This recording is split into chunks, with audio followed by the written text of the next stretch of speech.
మంచిది కాదనేవాళ్ళం. జనరల్గా డాక్టర్లు బయట ఫుడ్ తినకూడదు, ఆయిల్ వాడకూడదు, ఇలా చాలా చెప్తారు కదా. ఇంట్లో కూడా విషయమే అనే విషయం ఎలా చెప్పాలండి జనాలకి? మనం అనుకుంటాం ఇంట్లో వండి తినేస్తున్నామని. తను తినేస్తుంది, పిల్లలు పెడుతుంది. ఇప్పుడు ఇంట్లో మనం అమృతాహారం తినాలి అంటే అట్లీస్ట్ బయట ఇంకా బయట నెక్స్ట్ లెవెల్ వాళ్ళు ఇంకా థర్డ్ క్వాలిటీ కుళ్ళిపోయినాయి. మీకు ఏం తెలుసు కిచెన్లో ఏం చేస్తున్నారు? సో ఇలాంటి విధానాలు క్రియేట్ చేసుకోవటం అండి సొల్యూషన్ దీనికి. అంటే మొత్తం మనం మార్చలే, మన వల్ల కాదు. సో బడ్జెట్ పెరగకుండా చేయాలంటే అందరూ చేస్తే పెరగకుండా ఉంటుంది.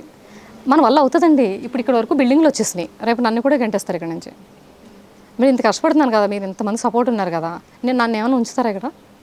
ఇది కూడా రేపు పొద్దున్న మీకు ఇంకొక 2-3 ఇయర్స్ తర్వాత రండి, అయ్యో కరుణ గారు ఎంత బాగా చేసేవారు, ఇక్కడ ఎద్దుగానుగు ఉండేది, అక్కడ పొలం ఉండేది, కూరగాయలు ఉండేవి, ఇక్కడ ఆవులు ఉండేవి, ఏమైపోయింది ఇది హైట్కి ఎక్కడికో వెళ్ళిపోతుంది.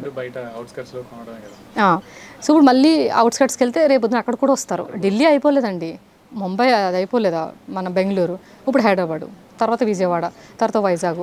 అందుకే అన్నాను ఫ్యూచర్ జనరేషను ఇద్దరు క్యాన్సర్ పేషెంట్స్ ఉంటారని ఎవరికి చెప్పాను ఇందాక. వాళ్ళు కొంచెం భయం కూడా వేయలేదు అసలు.